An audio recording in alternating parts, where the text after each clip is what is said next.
why is, say, the language, if you lose the language, I don't know if I talked to you about that. Do you lose the connection to the land, or is there a disconnect there? Is that something, I'm not sure if we discussed, but losing the language is like losing the connection to the land or the connection to our past. Yeah. No, I think so. I haven't read a book, but I've read about a book by a guy, Rob McFarlane, and he wrote a book about Scottish Gaelic place names, and he was basically suggesting that a lot of the old-fashioned words that were going out of fashion, but they're being pushed out of dictionaries, and he said it was a great shame because they had a unique way of looking at the landscape. Apparently he has a book now, Is a River Alive? Again, I'm not hearing this second hand. But come back to what you're saying about words and their importance for the landscape. I don't think we fully understand the richness of Gaelic yet. the richness. Yeah, I think we're kind of looking at words and say, oh, they may have come in from the continent 1,000 years ago, 2,000 years ago. But I think they're built up here, and they're kind of built upon two-letter words that were very close to this indigenous worldview. It's going to be simple. I think they had about 4 vowels, which were ingredients of life: time, spirit, water, and breath. That's the vowels, Yeah. and not letters. They are vowels, they are letters, you know what I mean? So that would be, I think we start with spirit or energy would be I, time would be O, Yes. water would be U, and breath would be A. And then they had consonants in pairs, so you receive and you give out, you grow, and maybe you die or you take root, and you mix and you individuate, and you hold in and you release.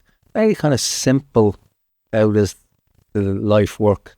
And then you put the constants of life, not consonants, but constants, those letters, with the vowels, and you have something like release. There's a flow of energy or flow of spirit. Anyway, that's a kind of a simple language, and I don't think people can get into phonetic language and start off with 6 letters. It's just too much of a jump.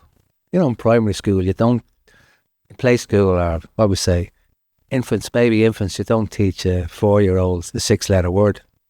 You might say an, or you have to start with a, see, and then and we all remember maybe kind of loose memory of cat or dog. It has to be simple.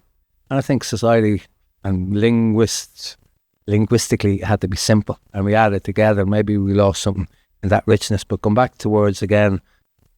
There's a guy, what's his name, Professor Noam Chomsky over in America, and he's saying that words are kind of the hooks that your brain uses. So I'm looking here and I see light. Now I couldn't use the word light unless it's in my diction. So if I come out of the outer planet and I didn't have words, you know, so words do connect how you see things. And some people will go hear the song, and in some person's mind it'll be, that's beautiful. In another person's mind, it's crap.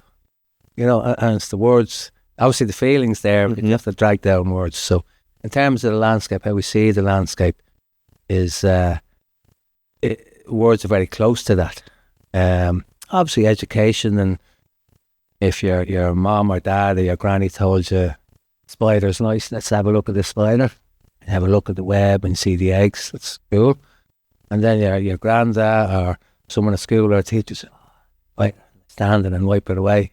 You know, and it's those experiences that you're told what's good and bad early on. And maybe, you know, I think there's probably, and you'll see a lot more of it now, young children being taken out into nature and thought, well, this is a flower. This opens up during the day and it closes at night. Or this is a ladybird, and the ladybird's able to fly and it eats these little insects. And, you know, it's that connectivity, and they'll say, wow, this landscape really is exciting, instead of, this is just somewhere I live. I sleep here and then I go in and have fun in town. So, yeah, words are very important. And I think place names are very important as well. That kind of tells you what people were thinking when they stamped those words on top of the landscape. Okay. In terms of the indigenous people then, like, do you have any insight to what their life may have been like, their beliefs, their way of being? I know we briefly touched on it, you know, like spirit, the water, the way they looked at the womb, but is there anything else that you feel hasn't been spoken about? Or is worth, hearing about?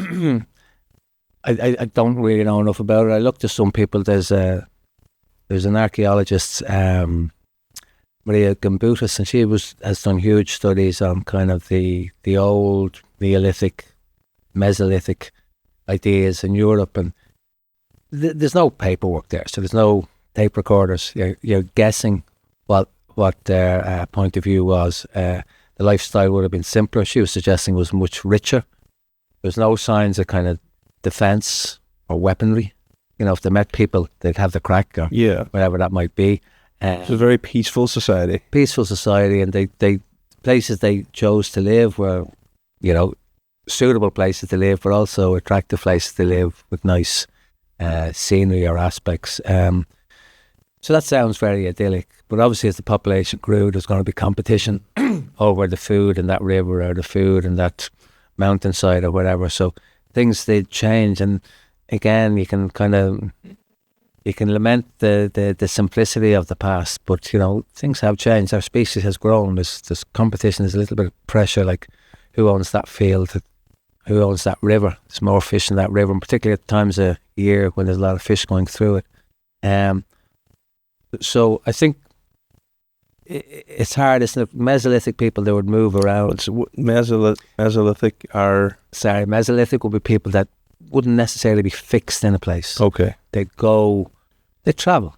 There'd be travelers going around after food. So they might go to this river at a certain time, then they might go, say in America, they might follow the bison. Here they might have... And what about sleeping at night and stuff? They'd have camps, mobile camps. They had camps and all. Yeah. What did that look like? It's difficult. Any idea? No? Well, whether they be teepees or kind of yurts or different... Because nowadays people have tents. It's easy to carry a tent on your bag, but back then, I'm just... How would they walk about with them, Probably mostly. They may have horses. They might have had pack animals. Horses weren't done in Ireland, were they? No. There's a debate about where exactly horses come in. Okay. They might have had oxen or cattle before that, but some of them would have walked, some of them might have had favourite spots, some of them might have erected a camp very quickly. It's interesting that there was a big Mesolithic site found on the River Barn in Derry, so I don't know what their shelters were like in that area, but they'd have to know where the best areas for hunting or fishing would be, or gathering seeds or nuts or whatever. So they'd have to know the landscape very well to be able to make those choices. And my limited understanding, I'm not an anthropologist or anything, but in a group, and there might be someone given the job of kind of telling them where to go next, where's the next best place for food. Now, whether that's a shaman or a kind of a tracker or an elder. And, some of these ideas are really interesting, where we think Indigenous people are a little bit simple, but they're not, because there's other guys looking at the aspects of the French Revolution, and they're saying that these guys who first came up with democracy against monarchy, they were actually coming back with those ideas of collective thinking from Canada. The French guys were going over, taking furs and all the rest. That was pure monarchy. And they came back and they were speaking to tribal people, and the tribes would select a leader for a year, no more than a year, because after that they began to get a little bit corrupted. They just recognised it. Yeah. Human nature, start doing favours for people, so they twisted. So actually, I've never heard that before. So I always felt that there was, I thought about it, that every tribe had a leader, but it kind of, once he was the leader, that was kind of, he was always leader until... No. So this is now... So somewhat democratic too. Yeah, there was an election, and they were often saying that the men would have a council, and the male might be the leader. And what time period is this? I don't know, French Revolution, when was that? Oh, that's not that long ago. No. 1700s, no? 1780s or something, was it? Okay. Yeah.